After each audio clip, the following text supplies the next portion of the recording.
Welcome to Lesson 5.2 of your Dynamic Small Business Search course.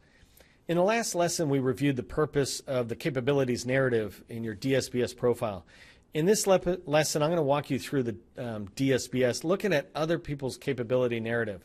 I want to do that first as kind of a set of examples for you to see it and understand where we're going. And you can see here on the bullets, I want to show you where people are, the quality they're doing. But I'm also using this for future lessons in this module. When we do competitive analysis, I'm going to show you how to do it here so that it's available for you in the future lesson. So I just want to browse with you a bit. You can see what's out there and how you can differentiate yourself. You'll see me stumble a little bit as I'm trying to find good narratives within DSBS. I do this on purpose. Instead of trying to make it perfect, I want to make it as if you would experience the exact same thing. So you can sit there and go, Neil screwed that part up too, or Neil ran into this problem. You'll see that when we start this review that many businesses have no narrative at all, and many of those that do are just using keywords, not really telling any story. And those are not the right thing to be doing for your capabilities narrative. So I just want to show you, I want you to see what's out there. Let's go ahead and get started by flipping over to the browser in DSBS. I'm going to minimize this window. Okay, so I already have DSBS open, and my keywords, I'm going to go in here and just show you kind of searching on my keywords. Let me come down really quick.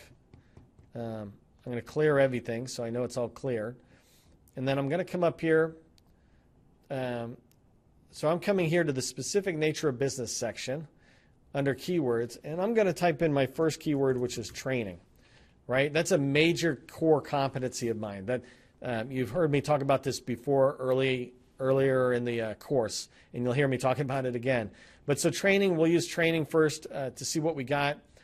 I'm going to come down here. I'm scrolling a little lower, and I'm going to tell DSBS to show me 100. 100 that are in there. And here's something interesting. Pay attention to this because I'm going to show you. Here I can edit the columns that are going to be displayed. So you see this button that's turning blue. I'm going to click on that, and let me zoom this window a little bit, see if it'll let me. Okay, so you can see up here the information that's available. I'm getting rid of the contact because I don't need that for this demonstration. And you know, it's funny, I might even get rid of I've never done this before, but I'll get rid of the name because you don't really need to see it at the moment. But let's scroll down and see. I can't remember if there's another one I want to show you. So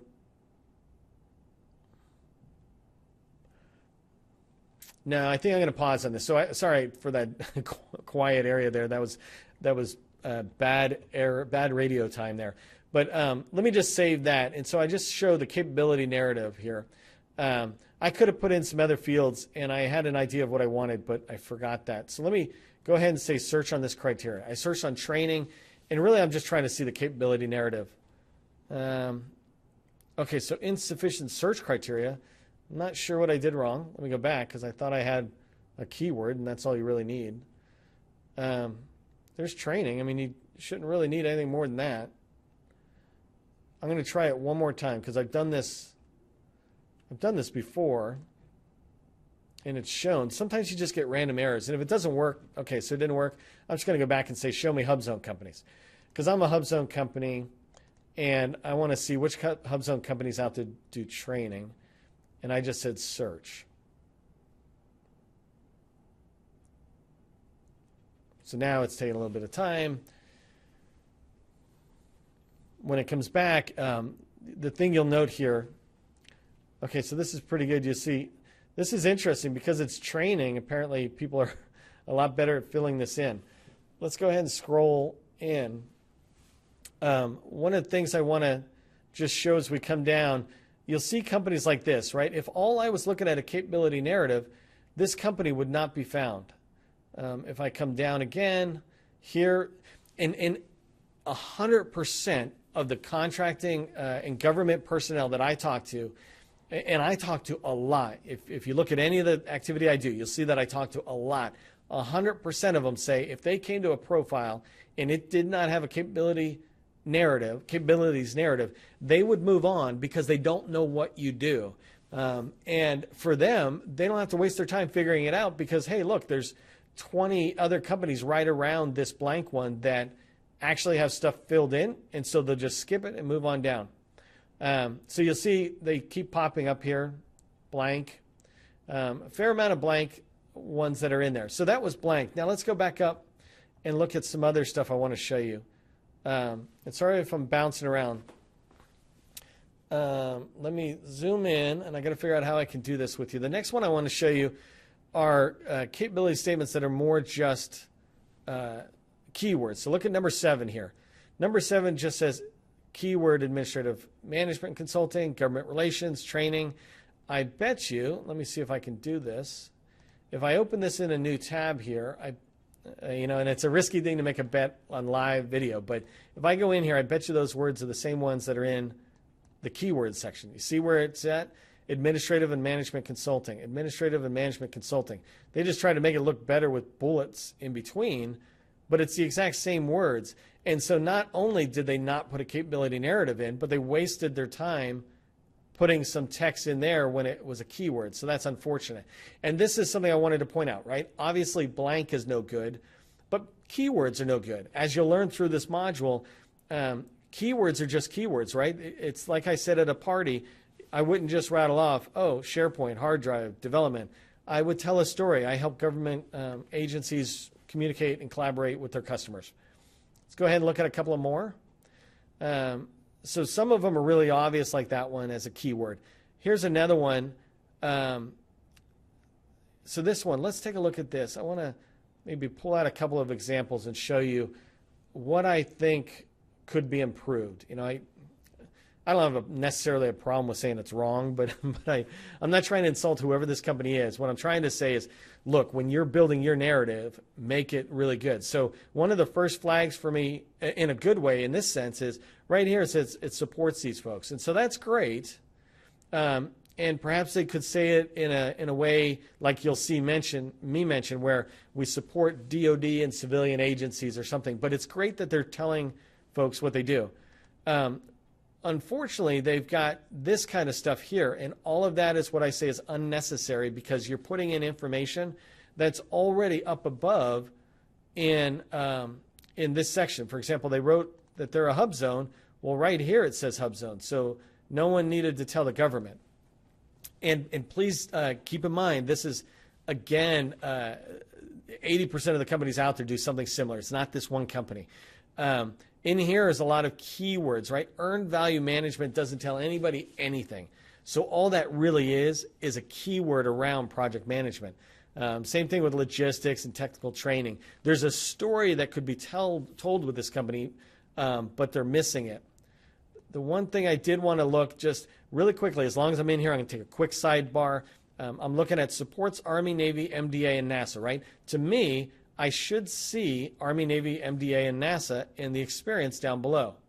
And that's what I'm looking for here. So there's MDA, there's Navy, and this looks like it's probably Army or maybe it's MDA. But it seems like they could have had a couple more in there. Like NASA, I don't see NASA in there, and that would have been good. The other thing I'm looking for is right here, they've got GSA schedule, and that's good. And the reason I'm looking is because they mention it here. We're a GSA PSS schedule holder, which I'm assuming is that. I'm not going to go into a lot of research, but okay, so let's go find the next one. Again, right here, look at number 13. They're a hub zone certified woman-owned DBE. You don't need to say any of that. The rest of their stuff is pretty cool, right? It's talking about specializing in administrative management, consulting, and professional support services. Although those are kind of keywords, right, that still would be much better than starting off with the socioeconomic. Nothing kind of infuriates them more than that. Let's take a look at this guy right here, vet powered. It's great that they're saying they're ISO 9001 certified, but that doesn't belong right there because let me take you in there and show you why. Open up in a new tab. And I'm going to take one more and show you this guy here. And then we'll move on to find some good ones, or not some good ones because I don't want to say the other ones are bad, but ones you want to learn from. Okay, so let's come down here. What I was looking at was it's saying vet powered is ISO 9001 certified. And I believe down here, in this miscellaneous is where you put that. And they did put it there, right? But they also put it right here as an opening paragraph. And that's not necessary because the people who use this tool know how to search it. They know where ISO would be, and they know where some of this other stuff is. But this one here, the compliant company that services defense, aerospace, marine, and space industries, that's a great line, right? That tells the government instantly you've got experience, and it's broad experience going across. This is pretty cool. These aren't keywords here, right? We offer rapid prototyping and reverse engineering services. Although you might think any word could be a keyword, those ones belong here because that's really distinctive about what these folks do.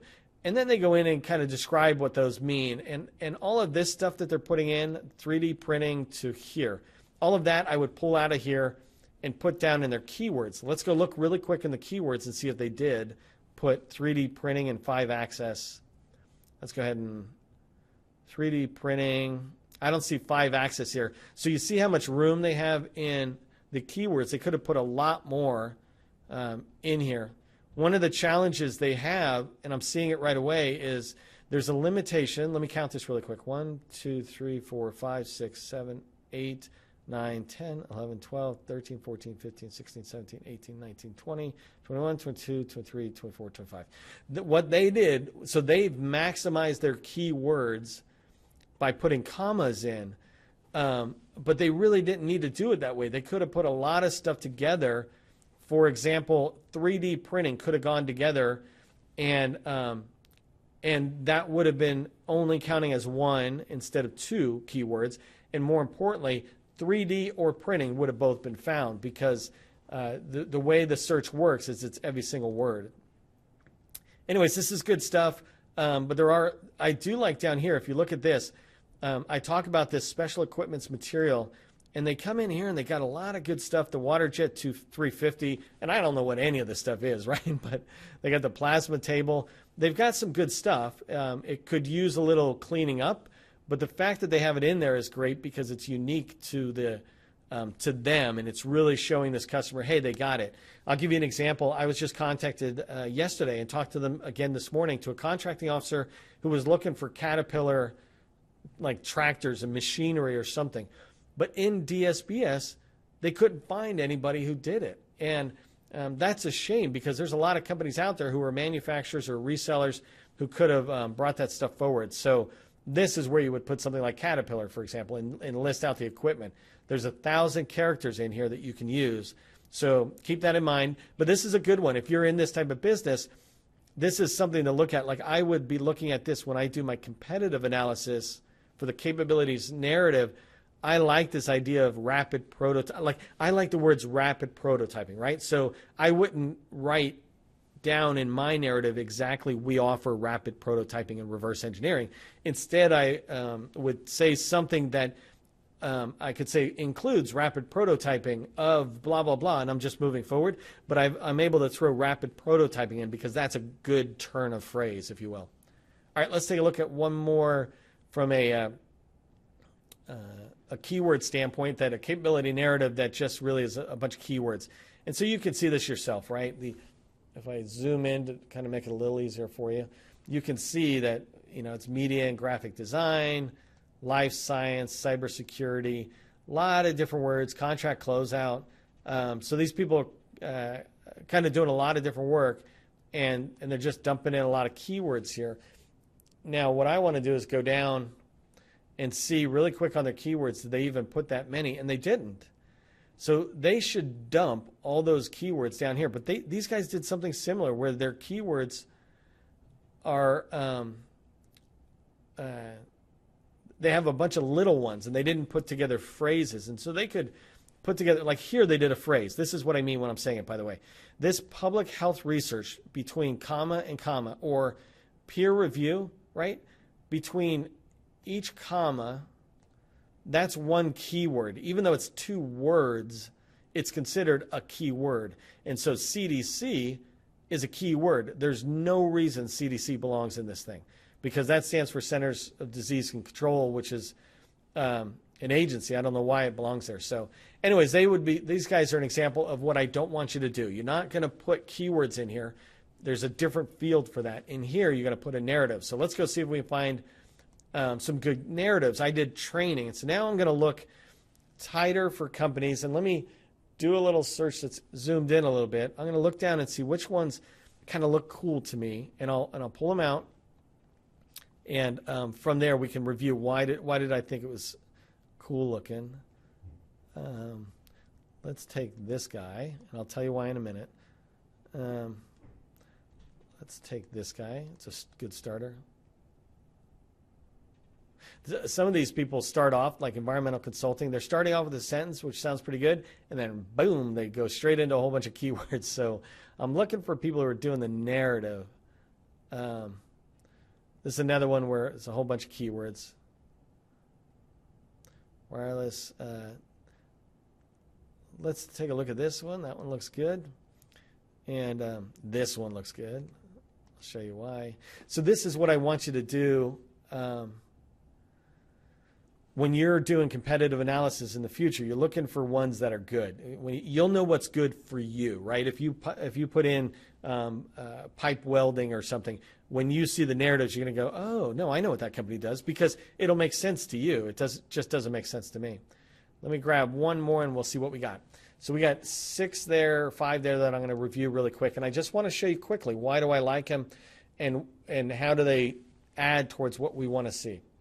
So you know this, I don't like it when we put in all of this, every single one of the sections in here. The name of the company, it's up above.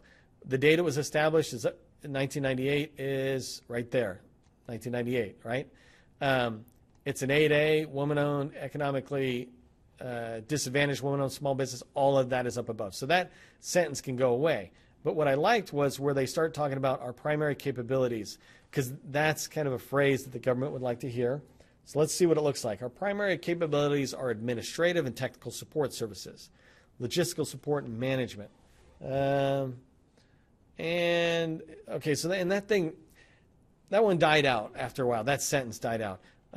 Let's take a look at this, though. I do like this. We have past performance with DOD. I like how they separated it out, DOD, and then put it in parentheses, as well as the civilian agencies.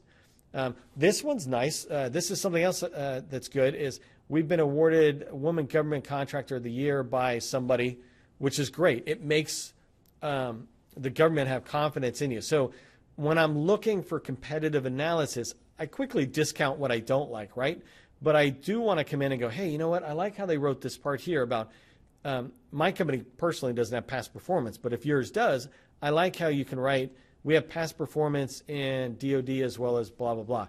That's a good sentence, and I really like been awarded. So if I had an award, I could put that in there as well, because those are good narrative type things that don't fit somewhere else. Does that make sense? Let's move to the next one. Okay, so this one, well, it's certainly way too small, but let's see what we got. So the capability narrative provides immediate situational awareness to governments. That's an awesome statement. I just feel like from a training standpoint, that's really good. When do we do it? We do it following disasters. This is great, right? How do we do it? We do it by using credentialed teams equipped with this stuff. And this is great. And where do we do it? That work in a post-disaster disconnected environment. That's an amazing sentence. I don't know who wrote it, but they hit the who, what, when, where type things. That's really great. That's an example of something I wouldn't use the same words at all, but I certainly will go, you know what? I like how they said that. Let me say what I do in that way of talking. But I wouldn't have thought of that before I looked at these guys. And this is, again, what I mean by competitive analysis. The rest of the stuff is unnecessary. So I've already talked about stuff that's not desirable, so I pretty much will avoid that for the rest of the lesson. Let's go down to this next one. We got a capability narrative. Okay, so I'm always a big fan of looking at that date and going up and making sure it matches 2009. Good. Year established 2009. Because that would be super embarrassing if somebody put it in there, even though I think it shouldn't be. But then it'd be wrong. So make sure you never have wrong stuff. Okay, so here's good. They're talking about who we are, right? We were founded by wireless and IT professionals with extensive experience working in government. That's great. That's kind of a good line telling the government we've got experience. This one's another good one. Everything can always be good, better, but I like this. We work to find the best solutions for the least cost. And where, right? IT is the next part of this, wireless, infrastructure. So they're talking about their basic markets in there. And then we continue to strive to provide personalized service to meet your networking and IT goals. Independent of how that makes the reader or the buyer feel when they read it, that's a really good sentence, even that last one, right? I like this profile because it gives me ideas about, hey, I want to say I have this experience, or maybe we have 100 years of combined experience. I also like how we're doing a little marketing pitch where we strive to give personalized services. And maybe that just reminds the contracting officer that when you go with a small business, you're generally getting access to the business owner, right? So I look at that and I try to think, how could I write it? You should look at that and go, if you do flooring, for example, or shipbuilding, how could you write something along the lines of personalized service, right? So you're not going to do personalized service around network and IT goals, but we're committed to 24/7 response time or something. Things like that are helpful. Let's go to the next one. Review another one here. And I wish it was easier to read. I'm sorry that it's not, but we have to just scroll left to right. So, okay, so here's the company. We're a full-service risk and safety consultant management firm. I like that sentence, despite the fact, what I don't like is this. JBA, doing business as, craft. It really should just say we're. It should either say craft or JMAC. But you're just confusing people. You confuse me, right? Excuse me. When you look at this, that's just saying we do business under a different name. Well, that's confusing, so leave it out. Because what I was saying is I really like this sentence. Concisely, they've told me what they do. We do full-service risk and safety consulting. Okay, so our motto is your business is our business. So here they're kind of sharing some personal stuff, which is good. It's a unique marketing line. I can decide, do I like how they're saying that? They're kind of getting in close, and that's a business philosophy, whether your business is our business, and that's great. So here the next line says risk and safety management. This one, right? Oops, excuse me. Risk and safety management. So let's scroll over and see what it looks like on the other end. It's essential to every business. So I would get rid of that part that we just saw, right? All of this, because we're saying it's essential. What they really seem to be saying, and I'm not trying to edit these people. I'm trying to say, what do I like that I might mimic in my own? What I do like what they're saying, though, is the second part. We're uniquely positioned to successfully provide health and safety services. What I want to add in here, if I was doing something like this, right, I'm uniquely positioned to successfully provide training services or something because I have people stationed all around the country, or because I have a certain thing. If they could throw in a because, it makes that highlighted line so much stronger. Let's go ahead and see what their last paragraph is like here. So Craig's mission is to provide proactive planning of health and safety, environmental loss. So now they're dropping some keywords and all aspects of clients. I didn't like that sentence, so I'm sorry, I kind of petered off if I don't like it. So this one here, though, our goal is to prevent harm to employee, subcontractors, and property, prevent loss of cost through safety measures. I think this is a good one because it's telling the buyer that we're really committed to OSHA standards and we want to do a great job here, but we're also committed to reducing the cost for the federal government or for the buyer through safety measures. So we're not trying to increase your cost by what we do, we're trying to decrease it. So, I look at that and I say, okay, how can I spin that to what I do? And that's what I want you to do when you're writing yours and you're doing the competitive analysis. Look in here and go, well, what would your goal be? And don't spend days, don't even spend hours, right? Spend 15 minutes on a sentence like this. Go, Do we already know what our goal would be? If you don't, move on, because you can always improve it 6 months, 12 months from now. You want your first pass, and reading these competitor capabilities narrative are helpful to that process.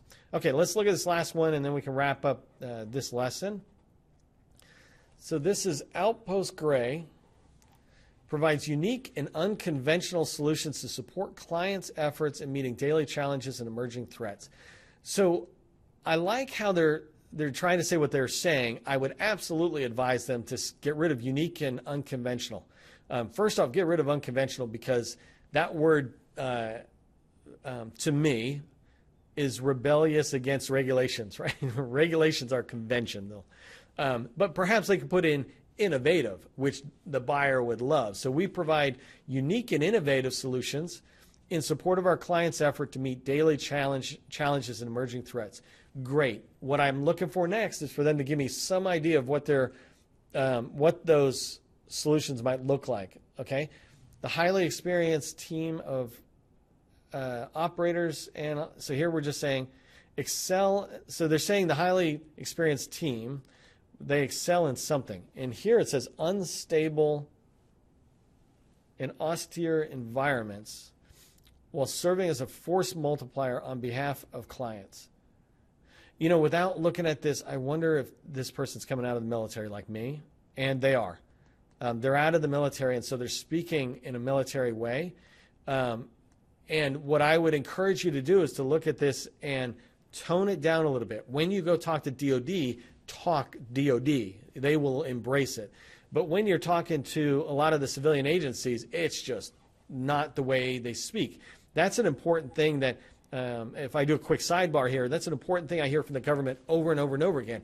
Just because you think you know government, well, you don't know DOD. Just because you know Army doesn't mean you know Air Force.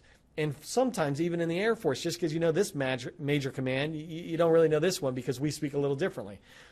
So understand that. And the capabilities narrative needs to be for the most generic group of people, unless your goal is to only sell to the DOD environment in this case, and then you could do that. Anyways, but so while serving as a force multiplier, that's how I got the idea that they were military. So here it says, Gray Solutions are provided through the core capabilities of their 4 pillars of service. And unfortunately, their capability narrative ended. So I'd love to see them put that back in. But that's actually something kind of cool, is maybe I can sit there and say, look, we help you through training through 4 pillars of training. You know, I have to spin this, right, or something. But, you know, the 4 pillars of training success are curriculum, environment, adoption, and follow-up, or something, right? Whatever those are. But I'm looking at a competitor here, and I'm saying to myself, well, I'm certainly not going to, just lift their sentence out and use it somewhere else. But I do like their way of saying that we provide our solutions through our pillars of service, and for me, I wouldn't say pillars of service. I'd say 4 pillars of training, or 3 pillars. But the pillars are an imagery on stability. Pillars create stability at the foundation of a building or a chair or whatever. So that's really handy. Okay, so let me close that, pop right back over here. We went through a lot, right? And so I wanted to show you the ones that you need to watch out for, the blank ones. That's maybe what yours looks like, or maybe yours is just a little bit better and it actually has a whole bunch of keywords. That's not the right thing. We want to get to the narratives like we saw in here with several different people that have certain information, which is great. And then when we do our competitive analysis in lessons further in this module, we want to identify really cool phrases that tell what we do as our competitors are writing it. Again, no lift and drop, but just look at it and figure out, hey, I could twist it this way and make it my own, and that's totally okay. So glad we went through that exercise. That concludes lesson 5.2. I'll see you in the next lesson where we'll get started with writing a capability narrative.